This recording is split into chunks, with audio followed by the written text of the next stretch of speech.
नमस्कार, सलाम और जूले। मैं हूं सोनम वांगचुक लद्दाख से। आप में से कुछ लोग हमें जानते होंगे हमारे शिक्षा सुधार के कामों के बारे में, या फिर पर्यावरण के काम में आइस स्तूपा, आर्टिफिशियल ग्लेशियर जैसे कामों के लिए, या फिर आई लिव सिंपली जैसे ग्लोबल मूवमेंट्स जो कि सादा जीवन अपनाकर क्लाइमेट चेंज को रोकने के लिए लोगों को प्रेरित करती है। मगर दोस्तों, आज मैं इन चीज़ों के बारे में नहीं बल्कि आप लोगों को एक बहुत ही ज़रूरी संदेश देने के लिए आया हूं, जो कि चीन और भारत के बीच अभी जो टकराव और तनाव की स्थिति बनी है, इसके बारे में आपकी क्या जिम्मेदारी है।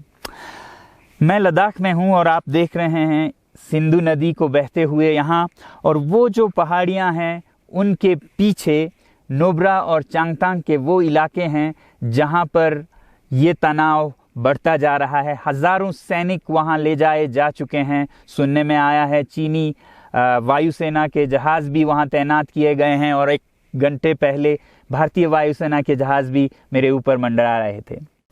सामान्यतः जब सीमा पर तनाव होता है तो हम आप जैसे नागरिक ये सोचकर सो जाते हैं रात को कि सैनिक इसका जवाब दे देंगे। मगर मैं आज आप लोगों को ये ज़रूरी बात बताना चाहता हूँ कि इस बार सिर्फ सैनिक जवाब नहीं, दो तरफा जवाब हो और उसमें नागरिक जवाब भी हो।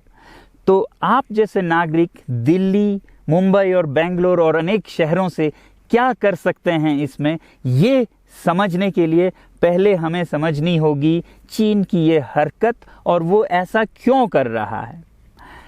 आपने देखा होगा कि ये सिर्फ भारत के साथ नहीं हो रहा है, बल्कि पिछले कई हफ्तों से चीन ये दक्षिण चीनी सागर में वियतनाम, ताइवान और अब हांगकांग के साथ भी छेड़खानी कर रहा है। और मेरा ये विश्लेषण है कि वो ये सब किसी देश के साथ दुश्मनी के वजह से ज़्यादा अपने अंदर की समस्याओं को सुलझाने के लिए कर रहा है। आज चीन को सबसे बड़ा डर है तो अपने जनता से डर है। उनकी 140 करोड़ की आबादी, जो कि एक बंधुआ मजदूर की तरह बिना मानवाधिकारों के चीनी तानाशाह सरकार के लिए काम करते हैं और उसे धनी बनाते हैं। जब वो नाराज़ हो जाए तो फिर एक क्रांति की सी परिस्थिति बन पड़ती है, और इससे चीन बहुत डरता है। आज कोरोना के प्रकोप के बाद चीन में फैक्ट्रियां बंद हैं, एक्सपोर्ट्स बंद हैं और बेरोजगारी 20% तक बढ़ चुकी है। लोग बहुत नाराज़ हैं, क्रांति हो सकती है, तख्ता पलट हो सकता है। इसीलिए चीन पड़ोसियों से दुश्मनी करके अपनी जनता को अपने साथ जोड़ने में लगा हुआ है, और ये पहली बार नहीं कर रहा है। 1962 में जब भारत के साथ जंग की तो वो जंग भी उसने अपने जनता को संभालने के लिए की थी। तब 4 साल का अकाल और भूखमरी हुई थी, और इससे ध्यान हटाने के लिए ये जंग की थी। चीन के लिए अपनी जीडीपी और जो खुशहाली है उसे बढ़ाते रहना बहुत ही ज़रूरी है, और जिस दिन जीडीपी घट जाए वहाँ की जनता क्रांति के लिए तैयार है। मैं तो कहता हूँ कि इस बार भारत की बुलेट पावर से भी ज़्यादा वॉलेट पावर काम आएगी। जो नागरिक पैसा खर्चते हैं चीन के सामान को खरीदने में, ज़रा सोचिए, हम आप भारतीय उद्योग को मारकर चीन से मूर्तियों से कपड़ों तक हर साल 5 लाख करोड़ के सामान खरीदते हैं, और फिर यह पैसा आगे जाकर हमारे सीमा पर हथियार और बंदूक बनकर हमारे सैनिकों के मौत का कारण बन सकती हैं। तो इसलिए अगर हमारे देश के 130 करोड़ लोग और 3 करोड़ जो भारतीय बाहर के देशों में हैं, सब मिलकर भारत में और बल्कि दुनिया भर में एक boycott made in China movement या अभियान शुरू करते हैं, तो आज दुनिया भर में चीन के प्रति रोष है।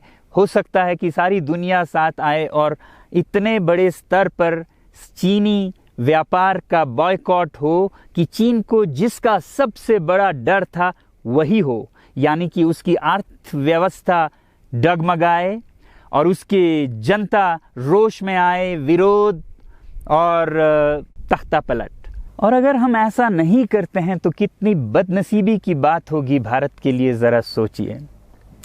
एक तरफ हमारे सेना सीमा पर जंग लड़ रही होगी और दूसरी तरफ हम आप चीनी सामान, मोबाइल से लेके कंप्यूटर्स, कपड़ों से लेके खिलौनों तक को खरीद कर उनकी सेना को पैसा भेज रहे होंगे, चीन की सेना को। ये तो हुई हार्डवेयर की बात। दूसरी तरफ हमारी युवा चीनी सॉफ्टवेयर, एप्स, गेम्स जैसे टिकटॉक, शेयरिट, इन सब में मस्त, उन्हें दूसरी तरफ से करोड़ों करोड़ों का पैसा भेज रहे होंगे। तो इसलिए बहुत ज़रूरी है कि हम एक नागरिक जवाब ज़रूर दें और इसे एक अभियान बनाएं, ग्लोबल मूवमेंट की तरह।